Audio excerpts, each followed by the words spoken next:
नमस्ते dear viewers. आज के इस वीडियो में हम लोग static and dynamic characteristics of measurement system को डिस्कस करेंगे। मेरे प्यारे व्यूअर्स, एक्सपेरिमेंटल टेक्निक्स का ये एक बहुत इंपॉर्टेंट टॉपिक है। प्यारे व्यूअर्स, होता क्या है, किसी भी एक मेजरमेंट सिस्टम में जो इंस्ट्रूमेंट्स प्रेजेंट होती हैं उन इंस्ट्रूमेंट्स का कुछ परफॉर्मेंस कैरेक्टरिस्टिक होता है जिसको हम लोग दो भाग में डिवाइड करते हैं। एक को कहते हैं स्टैटिक कैरेक्टरिस्टिक और एक को कहते हैं डायनामिक कैरेक्टरिस्टिक। ओके, पहले तो हमें ये समझना चाहिए मेरे प्यारे व्यूअर्स कि ये स्टैटिक कैरेक्टरिस्टिक क्या होता है और ये डायनामिक कैरेक्टरिस्टिक क्या होता है।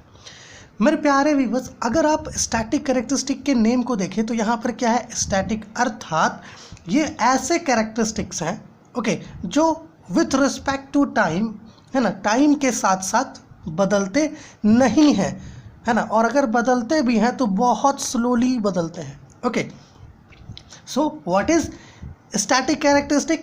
Basically it is a set of criteria okay defined for the instruments okay which are slowly varying with time or mostly constant. Okay, this is what static characteristic is.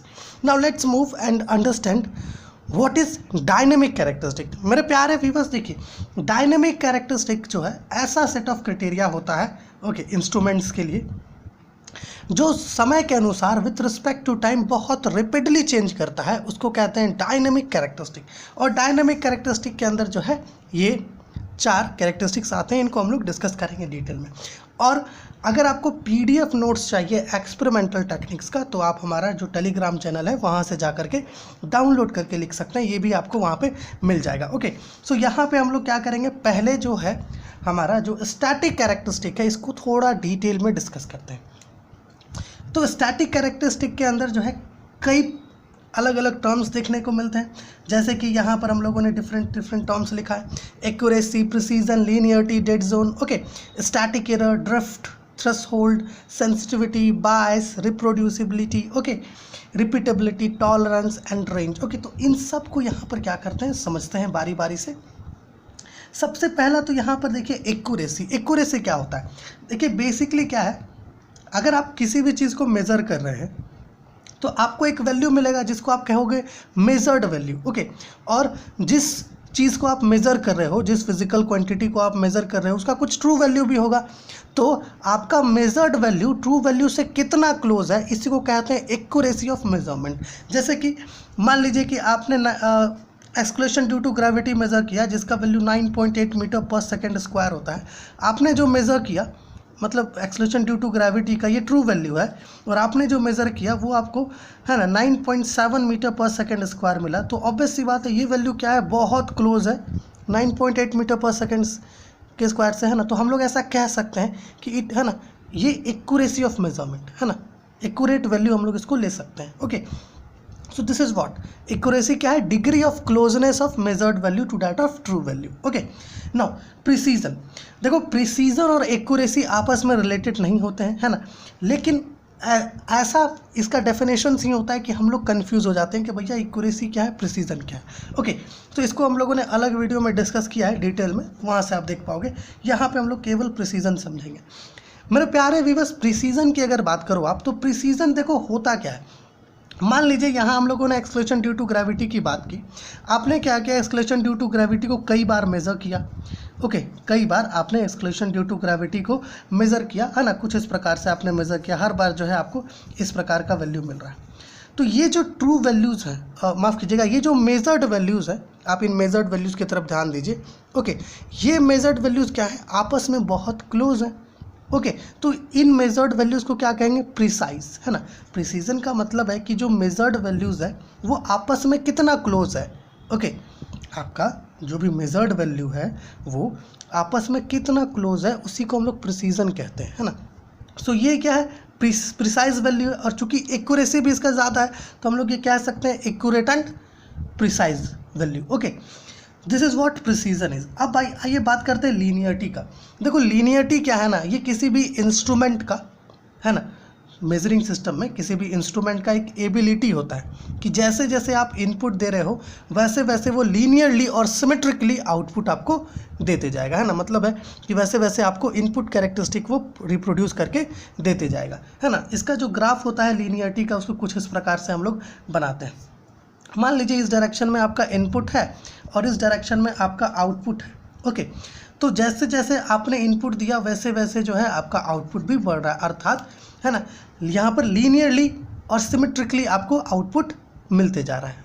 Okay, this is what linearity is. अगर non linearity की बात करें तो कुछ इस प्रकार का graph इसका बनेगा। ओके, चलिए आगे बढ़ते हैं। डेड जोन, मेरे प्यारे व्यूअर्स, इसको देखिए, डेड जोन को, ये एक्चुअली में क्या है, लार्जेस्ट रीजन होता है जहाँ पर आपका आउटपुट, माफ़ कीजिएगा, जहाँ पर आपका इनपुट तो बढ़ रहा होता है लेकिन आउटपुट में किसी प्रकार का कोई चेंज देखने को नहीं मिलता, उसी को हम लोग डेड जोन कहते हैं। इसको आप यहाँ से समझ पाइएगा। यहाँ देखिए, मान लीजिए कि हम लोगों ने कुछ इस प्रकार से एक एक्स और वाई एक्सिस ले लिया। ओके, ये इनपुट इधर जो है इनपुट डायरेक्शन है और इधर जो है आउटपुट डायरेक्शन है। ओके, नीचे से देखिए, यहाँ से स्टार्ट करते हैं। अब देखिए जैसे जैसे आपका इनपुट बढ़ रहा है वैसे वैसे आउटपुट भी बढ़ रहा है ना। इस लाइन को देख के ऐसा कह सकते हैं। फिर यहाँ देखिए, इनपुट आपका कंटिन्यूअस बढ़ते जा रहा है बट आउटपुट में कोई चेंज नहीं आया। फिर यहाँ से देखिएगा, इनपुट बढ़ रहा है, आपका आउटपुट भी बढ़ रहा है। ओके, तो यहाँ पर ये जो रीज़न है, ये वाला जो रीज़न है ना, इसको क्या कहेंगे, इसको कहेंगे डेड जोन। क्यों?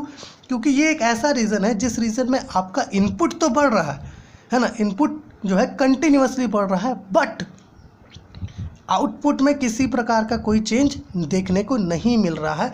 ओके, इसी रीज़न को क्या कहते हैं, डेड जोन कहते हैं। सो बेसिकली डेड जोन क्या होता है, ये एक्चुअली लार्जेस्ट रीज़न होता है जहाँ पर आपका इनपुट तो बदल रहा होता है लेकिन है ना आपका आउटपुट में है ना किसी प्रकार का जो है चेंज देखने को नहीं मिलता। Okay, so basically dead zone को डिफाइन आप ऐसे कर सकते हैं कि it is the largest change of the input quantity for which there is no output change. Okay, now static error. देखो स्टैटिक एरर क्या है, बेसिकली अगर आप किसी फिजिकल क्वांटिटी को मेज़र करते हैं, ओके, तो उसका जो मेजर्ड वैल्यू आता है आपका, अगर वो ट्रू वैल्यू से डिविएट कर जा रहा है ना, तो उसको स्टैटिक एरर कहेंगे, है ना। जैसे कि आपने यहाँ पर क्या किया, एक फिजिकल क्वांटिटी को मेज़र किया, 9.7 मीटर पर सेकेंड स्क्वायर आया, उसका ट्रू वैल्यू इतना है, तो यहाँ पर क्या हो रहा है, डिविएशन हो रहा है, तो यहाँ पर कुछ एरर आ रहा है, इसको कहते हैं static error. Okay, now let's move to drift. मेरे प्यारे व्यूअर्स देखिए, मान लीजिए कि कोई इंस्ट्रूमेंट है, आपने क्या किया, उस इंस्ट्रूमेंट को कुछ इनपुट दिया, है ना। तो जब आप इंस्ट्रूमेंट को कुछ इनपुट देते हो, है ना, तो अगर आपने कुछ इस प्रकार का इनपुट दिया, कुछ इस प्रकार का सिग्नल इनपुट उसको दिया, है ना, और आपको लगा कि हाँ इसी प्रकार का कुछ इनपुट जो है आपको, है ना, कुछ आउटपुट जो है ना यहाँ पर मिलेगा।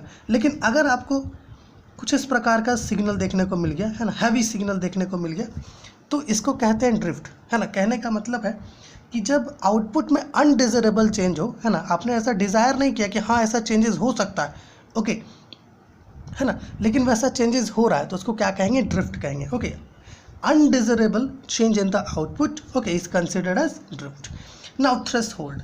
देखिए थ्रेशोल्ड जो है ना, एक मिनिमम वैल्यू है ना, इनपुट क्वांटिटी का मिनिमम वैल्यू है, जहाँ तक आपका जो आउटपुट है उसमें कोई बदलाव नहीं आता। ओके, उस मिनिमम वैल्यू के बाद आउटपुट में चेंज दिखने लगता है। ओके, जैसे कि मान लीजिए कि 0 to 1 आपने क्या किया, किसी इंस्ट्रूमेंट में कुछ वैल्यू देना स्टार्ट किया, है ना, तो 0 से 1 तक आप इनपुट को ले गए, लेकिन यहाँ तक आउटपुट में किसी प्रकार का कोई बदलाव नहीं हुआ। लेकिन जैसे ही 0.001 हुआ, आपका आउटपुट में चेंज दिखने लगा। ओके, सो 0 से 1 तक, है ना, मतलब है कि ये क्या है, एक मिनिमम वैल्यू है जहाँ तक आउटपुट में किसी भी प्रकार का कोई फ्लक्चुएशन या चेंज देखने को नहीं मिल रहा है, तो इसको कहते हैं, इस मिनिमम वैल्यू को क्या कहते हैं, थ्रेशोल्ड कहते हैं। ओके, चलिए आगे आते हैं और सेंसिटिविटी को समझते हैं। देखिए सेंसिटिविटी जो है एक प्रकार का रेशियो होता है ना, जिसको हम लोग कह सकते हैं, ये रेशियो होता है ना, change in output divided by change in input का, है ना, change in output by change in input का रेशियो होता है आपका सेंसिटिविटी। बायस क्या होता है, देखिए बायस जो है ये एक्चुअली में आपका जो ट्रू वैल्यू है ना, किसी भी क्वांटिटी का ट्रू वैल्यू जो है, और आपने जो वैल्यूज़ मेजर्ड किया, है ना, उसका जो एवरेज वैल्यू होता है ना, एवरेज मेजर्ड वैल्यू जो होता है, उन दोनों के बीच का जो डिफरेंस है उसको बायस कहते हैं। Okay, so basically what is a bias, it is a difference between the true value and the average observed या average measured value. Okay, now reproducibility and repeatability. देखो ये दो बहुत इंपॉर्टेंट टर्म्स है, थोड़ा अच्छे से समझना होगा हमें। देखिए होता क्या है रिप्रोड्यूसिबिलिटी में, कि जब हम लोग क्या करें, जब हम लोग सेम क्वांटिटी ऑफ, है ना, सेम क्वांटिटी ऑफ इनपुट को क्या करें, डिफरेंट इंस्ट्रूमेंट से, डिफरेंट ऑब्जर्वर्स, है ना, की मदद से डिफरेंट प्लेसेस पर जाकर के डिफरेंट कंडीशंस के अंदर जब मेज़र करते हैं, ओके, तो वहाँ पर आउटपुट का क्या क्लोजनेस होता है, उसी को हम लोग कहते हैं रिप्रोड्यूसिबिलिटी। ओके, एक बार फिर से समझिएगा, जब हम लोग किसी भी एक इनपुट क्वांटिटी को, है ना, सेम इनपुट क्वांटिटी को अलग अलग कंडीशंस के अंदर अलग अलग ऑब्जर्वर्स की मदद से, अलग अलग इंस्ट्रूमेंट्स, है ना, का यूज़ करके जब हम लोग मेज़र करते हैं, तो हर केस में जो आपको आउटपुट आता है उसका क्या क्लोजनेस है, उसको हम लोग कहते हैं रिप्रोड्यूसिबिलिटी। ओके, और रिपीटेबिलिटी क्या होता है, रिपीटेबिलिटी एक्चुअली में ये भी क्लोजनेस है आपका आउटपुट रीडिंग का। जब आप एक स्मॉल, है ना, स्मॉल नहीं कहेंगे, मतलब ऐसा कहेंगे सेम अमाउंट ऑफ इनपुट जो है ना, सेम इनपुट क्वांटिटी जो है, आप बार बार शॉर्ट पीरियड ऑफ टाइम के लिए, है ना, सेम इंस्ट्रूमेंट को दे रहे हो, है ना, सेम ऑब्जर्वर है, सेम कंडीशन है, सेम प्लेस है ना, सब कुछ सेम है ना, लेकिन आप सेम इनपुट को क्या कर रहे हो, बार बार रिपीटिवली दे रहे हो, है ना, तो वहाँ पर आपका जो आउटपुट में हर बार जो आउटपुट आपको मिल रहा है उसमें क्या क्या क्लोजनेस है ना, उसको जो है रिपीटेबिलिटी डिस्क्राइब करता है। Okay, now let's move to tolerance. What is tolerance? देखो, एक्चुअली टॉलरेंस जो है ना, ये मैक्सिमम अलाउएबल एरर होता है ना। आप अगर किसी भी इंस्ट्रूमेंट की मदद से, ओके, अगर मेजरमेंट कर रहे हैं, है ना, तो उस मेजरमेंट में जो मैक्सिमम अलाउएबल एरर होता है उसको हम लोग क्या कहते हैं, टॉलरेंस कहते हैं, है ना। इस मैक्सिमम अलाउएबल एरर को हम लोग जो है कुछ वैल्यूज़ के टर्म्स में लिखते हैं, जिसको हम लोग कहते हैं टॉलरेंस, या आप इसको टॉलरेंस टाइम भी कह सकते हो। नाउ नेक्स्ट है आपका रेंज और स्पान। देखो, रेंज क्या है, बेसिकली क्या होता है कि आपका इंस्ट्रूमेंट पर मिनिमम और मैक्सिमम वैल्यू दिया होता है ना, किसी क्वांटिटी को मेज़र करने के लिए, उसी को हम लोग क्या कहते हैं, रेंज और स्पान कहते हैं। Okay, so these are the static characteristic of, है ना, इंस्ट्रूमेंट्स, है ना, मेजरमेंट सिस्टम में जो इंस्ट्रूमेंट्स होते हैं उनका ये स्टैटिक कैरेक्टरिस्टिक है। अब डायनामिक कैरेक्टरिस्टिक की बात करते हैं, जो समय के अनुसार रैपिडली बदलते हैं। इसमें सबसे पहले आता है आपका डायनामिक एरर। डायनामिक एरर क्या है भैया? देखिए, स्टैटिक एरर की तरह डायनामिक एरर, है ना, जैसे स्टैटिक एरर था, है ना, मेजर्ड वैल्यू का जो डिविएशन हो रहा था ट्रू वैल्यू से, उसको स्टैटिक एरर कहते थे, उसी प्रकार यहाँ पर डायनामिक एरर भी है ना। बस यहाँ पर क्या है कि आपका ट्रू वैल्यू और जो एवरेज ऑब्जर्व्ड वैल्यू है उनके बीच का जो डिफरेंस होता है उसको डायनामिक एरर कहते हैं। क्या कहा हम लोगों ने ये कहा मेरे प्यारे व्यूअर्स कि जो डिफरेंस होता है आपका ट्रू वैल्यू और एवरेज ऑब्जर्व्ड वैल्यू या एवरेज मेजर्ड वैल्यू के बीच का, ओके, या आप ऐसा कह सकते हो ट्रू वैल्यू और मेजर्ड वैल्यू के बीच का जो डिफरेंस होता है that is dynamic error, basically आप ऐसा कहिए। उसके बाद दूसरा है स्पीड ऑफ रिस्पांस। देखो, होता क्या है कि जब आप किसी भी एक सिस्टम का, मान लीजिए कि आपके पास कोई सिस्टम है, आपने क्या किया, है ना, इसको इनपुट दे रहे थे आप, और सडनली जो है कुछ इनपुट बदल गया इसमें, ओके, तो इस इनपुट बदलने से हमारा जो इंस्ट्रूमेंट है ये कैसे रिस्पॉन्स करेगा, है ना, कितना जल्दी रिस्पॉन्स करेगा, इसी को कहते हैं स्पीड ऑफ रिस्पॉन्स। ओके, अगर आपने किसी भी इंस्ट्रूमेंट को, है ना, इनपुट दे रखा है पहले से और उसमें आपने कुछ चेंजेस कर दिया, तो उस चेंजेस को लेकर के हमारा इंस्ट्रूमेंट कितना रैपिडली रिस्पॉन्ड करता है उसको कहते हैं speed of response. Okay, now let's move to fidelity. Fidelity क्या है भैया? एक्चुअली में फिडेलिटी जो है मेरे प्यारे व्यूअर्स, है ना, इसको हम लोग कुछ ऐसे डिफाइन करते हैं कि fidelity is defined as the degree, okay, as the degree to which a measurement system indicates changes in the measured quantity without dynamic error. Okay, now final जो है हमारा वो है लैग, जिसको हम लोग मेजरिंग लैग भी कह सकते हैं। देखिए, होता क्या है कि जब आप इनपुट में कुछ बदलाव कर रहे हैं, है ना, जैसे इंस्ट्रूमेंट है, इसके इनपुट में कुछ बदलाव कर रहे हैं, तो हमारा जो इंस्ट्रूमेंट है अगर वो रिस्पॉन्ड करने में कुछ डिले करता है ना, कुछ लेट कर देता है, ओके, इसी को हम लोग मेजरिंग लैग कहते हैं। ओके, या फिर आप ऐसा कह सकते हैं कि जो मेजर्ड क्वांटिटी है, ओके, इसमें अगर कुछ बदलाव होता है तो हमारा जो इंस्ट्रूमेंट है ना, जिसका हम लोग प्रयोग कर रहे हैं, वो अगर रिस्पॉन्स करने में देर कर देता है तो उसको हम लोग कहते हैं, है ना, मतलब डिले कर देता है तो उसको हम लोग कहते हैं lag, that is measuring lag. Okay, so मेरे प्यारे व्यूअर्स, इस वीडियो में हम लोगों ने स्टैटिक एंड डायनामिक कैरेक्टरिस्टिक्स, है ना, ऑफ मेजरमेंट सिस्टम को डिस्कस किया। ओके, स्टैटिक कैरेक्टरिस्टिक जो समय के अनुसार कांस्टेंट रहता है, या आप ऐसा कह सकते हो बहुत स्लोली वेरी करता है, और डायनामिक कैरेक्टरिस्टिक जो समय के अनुसार बहुत रैपिडली बदलता रहता है। ओके, सो मिलते हैं आपसे अगले वीडियो में, जहाँ पर हम लोग कैरेक्टरिस्टिक ऑफ ट्रांसड्यूसर्स की बात करेंगे।